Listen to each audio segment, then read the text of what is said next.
से है संगीत सम्राट तानसेन। जन साधारण भी तानसेन जी के नाम से परिचित हैं। ये उनकी महान होने का प्रमाण है, प्रत्यक्ष प्रमाण है। संगीत सम्राट तानसेन, जिसको आम व्यक्ति भी जानता है, अनपढ़ से अनपढ़ व्यक्ति भी संगीत सम्राट तानसेन के नाम से परिचित है। आइए उन्हीं के बारे में अच्छे से पढ़ते हैं, तानसेन जी के जीवन परिचय के बारे में। आइएगा। संगीत के क्षेत्र में बहुत से व्यक्तियों का योगदान रहा है, लेकिन श्री तानसेन जी का योगदान अकल्पनीय रहा है। उनका पूरा जीवन संगीत के योगदान में चला गया। श्री मकरंद पांडे, जो ग्वालियर के पास बेहट गांव के निवासी थे, बहुत सालों तक उनके घर में कोई संतान पैदा नहीं हुई। एक दिन श्री पांडे जी एक फकीर मोहम्मद घोष के आशीर्वाद से सन 1532 में श्री तानसेन जी का जन्म हुआ। इकलौती संतान होने के कारण उनका पालन पोषण बहुत प्यार से हुआ। इस कारण तानसेन जी का बचपन का नाम तन्ना अर्थात तन्ना मिश्र था। बहुत शरारती थे और बचपन से बहुत से पशु पक्षियों की आवाज निकालना जानते थे, यानी कि दिव्य प्रतिभाओं से संपन्न थे तानसेन जी। वो एक दिन उनके गांव के बेहट में स्वामी हरिदास वृंदावन वाले संगीत मंडली के साथ गुजर रहे थे, तो तानसेन जी ने झाड़ी के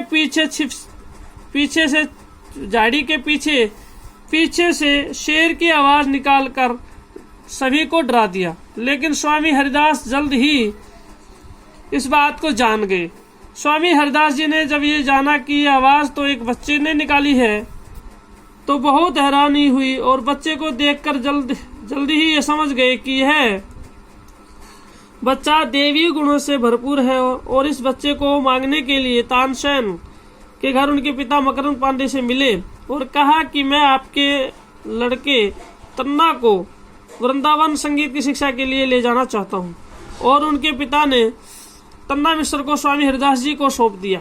वृंदावन में तानसेन जी को संगीत की शिक्षा प्राप्त करते करते 10 वर्ष बीत गए। एक दिन उन्हें अपने पिता के बीमार होने का समाचार मिला और वे वापस बेहट चले आए। यहाँ पर उनके पिता ने उन्हें बताया कि बेटा तन्ना मिश्र, तुम हमारे घर में मोहम्मद घोष के आशीर्वाद से पैदा हुए हो, इसलिए उनकी आज्ञा का उल्लंघन मत करना। और यह कहकर वो सदा के लिए चुप हो गए। तानसेन जी अपने पिता की मृत्यु के बाद ग्वालियर में आकर मोहम्मद घोष फकीर के पास आकर रहने लगे और यहाँ से रोज मंदिर में भजन कीर्तन गाने जाते थे। और उसी मंदिर में ग्वालियर के राजा की विधवा रानी मृगनयनी भजन सुनने के लिए आती थी और तानसेन की गायकी से बहुत प्रभावित हुई और उन्होंने तानसेन को अपने दरबार का मुख्य गायक नियुक्त कर लिया। और मृगनयनी रानी ने तानसेन का विवाह अपनी सुमधुर गायिका अपनी दासी हुसैनी के साथ करवा दिया, जो एक बहुत अच्छी सुरीली गायिका थी। तानसेन जी का जीवन बड़ा ही खुशी से व्यतीत हुआ और उनके 4 बेटे सूरतसेन, शरतसेन, तरंगसेन और विलास खां और एक पुत्री सरस्वती नाम की पुत्री पैदा हुई। नाम दोबारा सुनिएगा। 4 बेटे हुए, सूरतसेन, शरतसेन, तरंगसेन और विलास खां, और सरस्वती नाम की पुत्री पैदा हुई। एक दिन रीवा नगर के राजा रामचंद्र ने तानसेन जी का गायन सुनकर अपने दरबार का राजगायक नियुक्त कर लिया। और इस प्रकार राजा रामचंद्र प्रतिदिन संगीत का आनंद उठाने लगे। राजा रामचंद्र बादशाह अकबर के भी मित्र थे और संगीत के शौकीन थे। राजा रामचंद्र ने तानसेन को उपहार के रूप में अकबर को भेंट कर दिया। और फिर जब अकबर ने तानसेन का गायन सुना तो उनको अपने दरबार में और नौ रत्नों में शामिल कर लिया।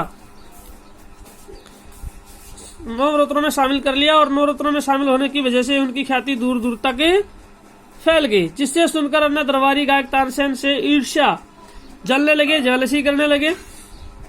एक दिन सब ने मिलकर योजना बनाई कि तानसेन से दीपक राग सुना जाए, और इस बात को लेकर बादशाह अकबर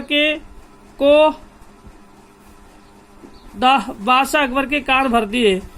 और बादशाह अकबर ने तानसेन से राग दीपक सुनने के बारे में कहा, तो तानसेन ने दीपक राग के गाने पर भयंकर परिणाम होंगे, लेकिन बादशाह अकबर नहीं माने। तानसेन ने बादशाह की जिद की वजह से राग दीपक गाना आरंभ किया, जिससे दरबार के वातावरण की गर्मी बढ़ने लगी।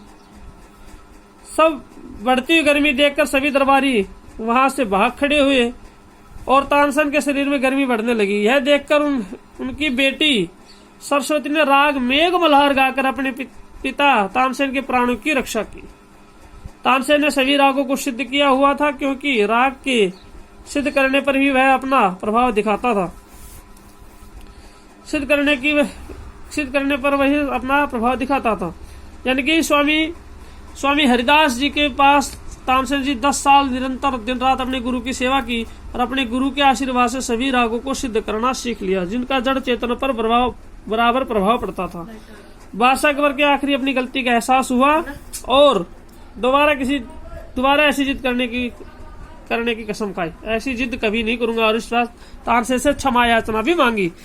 सम्राट अकबर तानसेन के संगीत के क्षेत्र में तानसेन का योगदान। तानसेन जी ने वीणा और सितार को मिलाकर सुरबहार नामक वाद्य यंत्र का आविष्कार किया। नंबर 2, उन्होंने वीणा के आधार पर रबाब नामक वाद्य यंत्र की रचना की। उन्होंने बहुत से ख्यालों की भी रचना की और उन्हें गाया भी। तानसेन जी ने कई रागों की रचना की, जैसे मियाँ की मल्हार, मियाँ की सारंग, मियाँ की तोड़ी आदि रागों की रचना की। तानसेन जी ने अनेक संगीत ग्रंथों की रचना की। वैसे मुख्य रूप से 3 संगीत ग्रंथों की रचना की, जिसमें मुख्य है गणेश स्रोत, संगीत सार, रागमाला, उपसंहार। तानसेन जी का संगीत में योगदान अविश्वसनीय है, कल्पनीय है। अकेले तानसेन जी के नाम के आगे संगीत सम्राट लिखा जाता है। आखिर संगीत का ये महान सूर्य 1585 को अस्त हो गया।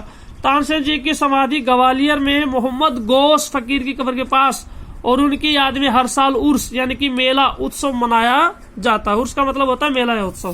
संगीत सम्राट तानसेन बहुत ही पहुंचे संगीत विद्वान थे, जिन्होंने रागों को सिद्ध किया, जिनका जड़ चेतन पर पूर्ण प्रभाव पड़ता था। यानी कि वो पत्थर तक भी पिघला देते थे। इस तरह के राग का गायन वो करते थे।